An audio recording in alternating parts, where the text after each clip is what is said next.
7 বছর বয়সী তেজুর বিয়ে হয় 24 বছর এক পুরুষের সাথে। সেই বাসর রাতেই তাকে রেখে লন্ডন চলে যায়। আজ দীর্ঘ 10 বছর দেশে ফিরছে রিহান চৌধুরী তার স্বামী। রিহান পরিবারের সবাইকে নিষেধ করার শর্তেও তাকে রিসিভ করতে চাচা অরণ্য চৌধুরী, বাবা অভ্র চৌধুরী, চাচাতো ভাই 3 জন বীর মোহিত মারুফ এসেছে এয়ারপোর্টে। অন্যদিকে চৌধুরীর বাড়িতে আজ খুশির জোয়ার। সবচেয়ে বেশি খুশি রুহি তালুকদার। তার নারী চিরাধন আছে 10 বছর পর। বিভিন্ন রকমের খাবার তৈরি করছে, খাবারের সব মশলাপাতি বাটাবাটি করছে তেজু। যেখানে এই পরিবারের ছেলে বউ হওয়া সত্ত্বেও কাজের লোকের মতো খেটে যাচ্ছে দিন রাত। জীবনে 7 বছর রাগীনভাবে কাটলেও তার পরের বছরগুলো ছিল তার জন্য নরক যন্ত্রণা। বিয়ে কি জিনিস সে জানতো না। বয়সটা ছিল পুতুল খেলার সেই বয়সে। ওয়াদা রক্ষাতে তার থেকে গুনে গুনে 17 বছরের বড় এক পুরুষের সাথে বিয়ে হয়। এই অলক্ষ্যে এখনো তোর পেঁয়াজ বাটা হয়নি নাকি আমার ছেলে আসা পর্যন্ত অপেক্ষা করছিস? কুবুদ্দর বলে দিচ্ছি, তোর এই উপয়া মুখ আমার ছেলেকে দেখাবি না। রুহির চোখ টকটকে লাল, ঠোঁট কাঁপছে বিরক্তিতে। তার কষ্টটা কেউ বোঝে না। আচ্ছা ঠিক আছে, দেখাবো না বড় আম্মু, আমার ভুল হয়ে গেছে। তেজু কথাগুলো দাঁত চিপে বলছে। পেটের অসহ্য ব্যথায় চেহারা লাল হয়ে গেছে, যেটা কারোর চোখে পড়ছে না। এ মাসে পিরিয়ড দেরি করে হওয়ার পেট ব্যথায় মরে যাচ্ছে। তার এই কষ্ট কেউ দেখছে না। দেখি সর হয়েছে, আমার ছেলে আসার সময় হয়েছে, একদম রুম থেকে বের হবি না। কথাটা বলে রুহি চৌধুরী তেজুকে ধাক্কা মারে। এই বাড়িতে সবাই তেজুকে তুচ্ছিল্য করে, কিন্তু রুহি তালুকদার 2 চোখে সহ্য করতে পারে না। ওনার ধারণা তেজুর কারণে তার একমাত্র ছেলে আজ তার থেকে দূরে। ধাক্কা মারায় তেজু গিয়ে সোজা পড়ে বুটির উপরে, হাতে লম্বা করে কেটে যায়। আহা! তেজুর কণ্ঠে কান্না মেশানো হাহাকার ভেসে ওঠে। নাটক দেখতে হবে না, কি একটু কেটেছে এমন শব্দ করে বাড়ির সবাইকে জানানোর প্রয়োজন নেই। তেজু দাঁত খিটে ব্যথা সহ্য করে, চোখ থেকে টপ টপ করে পানি গড়িয়ে পড়ে। বসা থেকে উঠতেই মাথা ঝিমঝিম করে ওঠে। কোনো মতে কোমরে হাত দিয়ে কিছুক্ষণ স্থির দাঁড়িয়ে রুমের উদ্দেশ্যে হাঁটা দেয়। রুমে এসে বেডে শুয়ে পড়ে, চোখ দিয়ে অঝোরো পানি পড়ছে, বুকটা ধরফর করছে, মনে হচ্ছে শ্বাস বন্ধ হয়ে আসছে। চোখ বন্ধ করে ভাবতে থাকে 14 বছর আগের ঘটনা। অতীতের কত বড় সাহস আমার নোটবুকে হাত দিচ্ছিস, আজ তোর হাত আমি কেটে ফেলবো। পিছন থেকে এমন চিৎকার শুনে ভয়ে কেঁপে ওঠে তেজু। হাত কাঁপতে কাঁপতে ধপ করে হাত থেকে পড়ে যায় নোট খাতাটা। ভাইয়া বিশ্বাস করো, আমি ইচ্ছা করে ধরিনি। এই যে এখানে ধুলে পড়েছিল, সেটা পরিষ্কার করছিলাম। তেজু গলায় আতঙ্ক স্পষ্ট। মিথ্যাবাদী, একদম মিথ্যা বলবি না। চোর কোথাকার, নিশ্চয় এটা চুরি করার জন্য নিচ্ছিলি। আজ তোর এই হাত আমি রাখবো না। রিহানের কথায় দূরে পালাতে চায় তেজু। তার শরীর কাঁপছে ভয়ে। পালানোর আগে রিহান তার ঝুঁটি ধরে টান মারে। কোথায় যাচ্ছিস? আমার জিনিস চুরি করতে আসার আগে মনে ছিল না শাস্তির কথা? ভাইয়া আমি।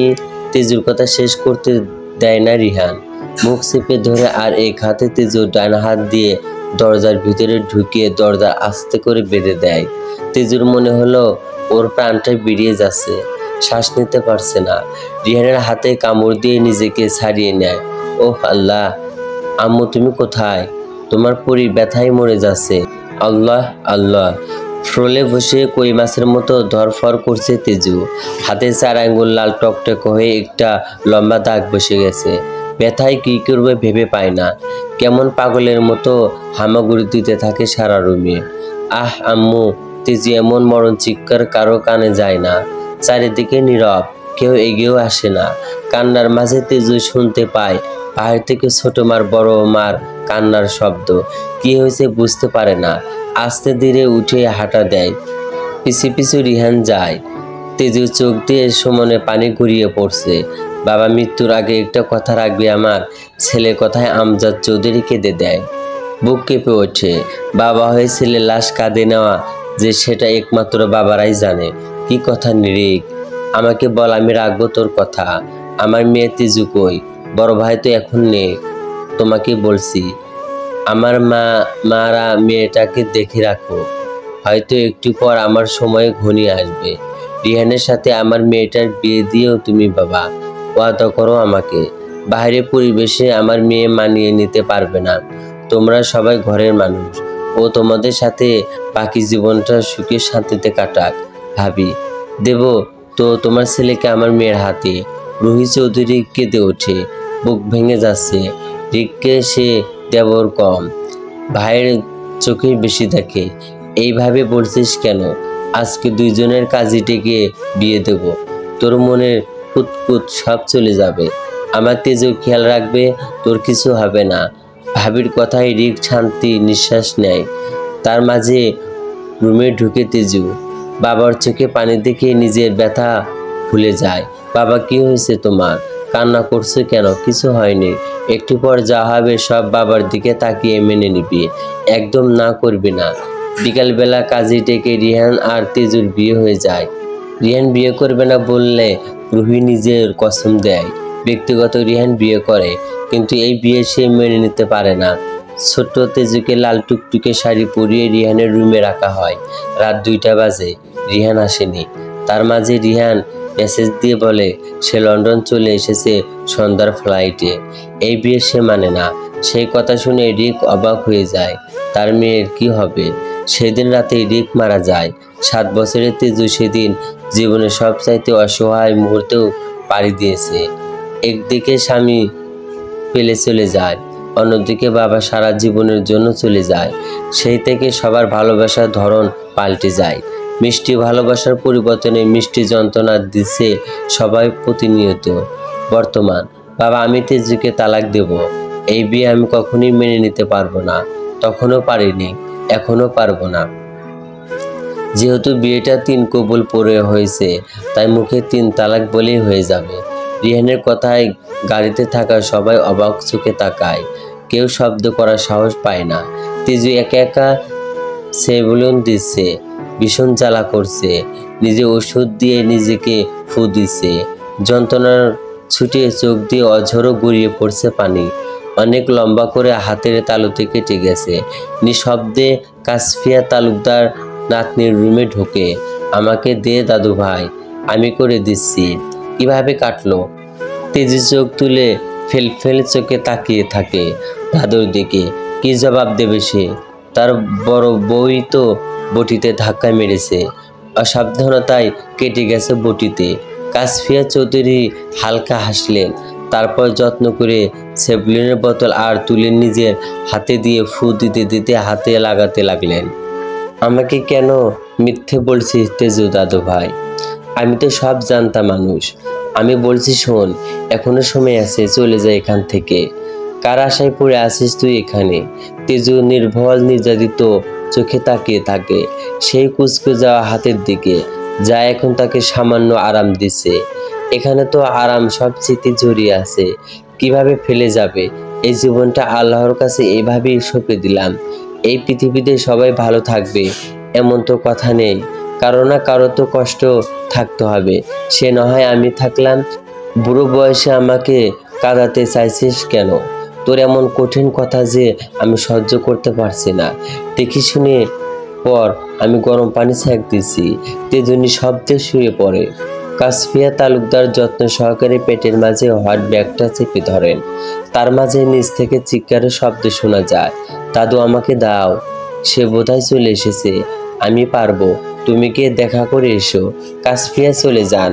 না গেলে এখন আবার রুহি হাজার কথা বলবে। নিচে এসে সিঁড়ির কাছে দাঁড়াতে দেখতে পান নিজের বংশের বড় নাতিকে। রিহান, কিভাবে পারলি এত বছর মাকে ছেড়ে বিদেশ থাকতে? আমাদের কথা কি একটু মনে পড়েনি? পড়েছে মম, কিন্তু হেল্পলেস ছিলাম। ছেলের কণ্ঠে রুহির মনে শান্তি হাওয়া বয়ে যায়। কত বছর পর সামনাসামনি মম ডাকটা শুনল। রিহানের চেহারা দেখে বোঝা যায় আগের মতোই আছে, হয়তো একটু গম্ভীর হয়েছে। কথার ভেতর রাগও মিশে আছে। দাদু ভাই কেমন আছিস? কারো কাপা কাপা কথা শুনে রিহান সামনে তাকিয়ে দেখে তার দাদু। মাকে ছেড়ে দাদুকে জড়িয়ে ধরে। আস্তে আস্তে সবার সাথে কুশল বিনিময় করে সোফায় বসে। বড় মা তেজু কোথায়? বীরের মুখে তেজু নাম শুনে রিহান ভয়ঙ্কর চোখে তাকায়। তেজু নামটাকে সে ভীষণ রকম ঘৃণা করে। কানের কাছে শুনলে মনে হয় কেউ গরম শিকার ঢুকিয়ে দিয়েছে। রুহি বিরক্তির সাথে বলে, কাজ করা ভয় সেই যে রুমে গিয়েছে আর আসেনি। ও আর কি করবে? সারা জীবন আমাদের ঘাড়ে এভাবে চেপে যাবে। কাসপিয়ার বিস্ময় ভরা নয়নে তাকিয়ে থাকে। মানুষ এমন মিথ্যা কিভাবে বলে? রুহিকে না দেখলেই বিশ্বাসই করতো না। সারাদিন মেয়েটাকে খেটে মেরে এখন বলছে কাজের ভয়ে রুমে শুয়ে আছে। তাও কিছু করার নেই। এ বাড়িতে তার কোনো কথাই আর চলে না। মম, আমার রুমটা কি আছে নাকি আর একটা রুমে থাকতে হবে? আমার ক্লান্ত লাগছে, রেস্ট করব। তোর রুম যেমন রেখে গিয়েছিস তেমনই আছে, চল আমি দেখিয়ে দিচ্ছি। আমি নতুন না, এবারে প্রত্যেক কোনায় আমার চেনা, দেখিয়ে দেওয়ার প্রয়োজন নেই। আর হ্যাঁ বাবা, সামনে নির্বাচন আছে, সব কিছুর প্রস্তুতি নাও। এবার আমি দাঁড়াবো আমাদের পরিবার থেকে। সবাই অবাক চোখে রিহানের দিকে তাকিয়ে থাকে। কেমন গম্ভীর রাগী কিটকিটে মেজাজি হয়ে গেছে সে। কথার মাঝে রাগ স্পষ্ট। রিহান কথাটা বলে এক সেকেন্ডেও দাঁড়ায় না। গটগট পায়ে হেঁটে উপরে চলে যায়। রুমে ঢুকে একটা লম্বা নিঃশ্বাস নেয়। সবকিছু আগের মতোই যে কেউ যত্ন সহকারে গুছিয়ে রেখেছে। একটা জিনিসও এদিক সেদিক হয়নি। সুটকেস থেকে একটা শর্ট আর টি শার্ট নিয়ে ওয়াশরুমে চলে যায়। ফ্রেশ হয়ে সেই রিহান টান টান হয়ে শুয়ে পড়ে।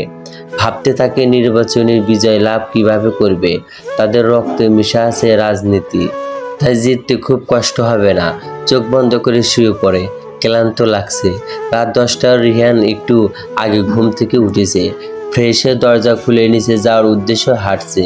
পথের মাঝে দেখতে পায় ছাদের দরজা খোলা। কৌতূহল ভরে এগিয়ে যায়। যতই এগাচ্ছে ততই এগুন একটা শব্দ কানে ভেসে আসছে। ছাদের দরজা ফেরাতেই স্পষ্ট হয় কেউ ছাদের রেলিংয়ে বসে আকাশের দিকে তাকিয়ে করুণ গলায় গান করছে। কে তুমি? এত রাতে ছাদে কি করছো? পিছন থেকে কোনো পুরুষের কণ্ঠ শুনে তেজু ভয় পেয়ে যায়। বুক ধড়ফড় করছে। সামান্য হলেই পড়ে যেত। এ কণ্ঠস্বর তার অচেনা বাড়ির কারণ নয়। আস্তে আস্তে রেলিং থেকে নেমে পিছনে ফিরে তাকায়। পরনো ট্রাউজার সাথে কালো টি শার্ট, মাথায় ঝাঁকড়া চুল, শ্যামবর্ণ গায়ের রং। সকালে শিশিরে ভেজা মস্কিত পানিতের মতো চোখ দুইটায় তার দিকে তাক করে আছে। ঠোঁটের পাশে কালো কুচকুচে তিলটা দেখে তেজু চিনে ফেলে। এই রিহান ভাইয়া। কি করবে ভেবে পায় না। কি হলো? জবাব দিচ্ছে না কেন? কে তুমি? এখানে কি করছো? তেজু, আমি এই বাড়ির মেয়ে। ঠাস ধপ করে পড়ে যায় তেজু।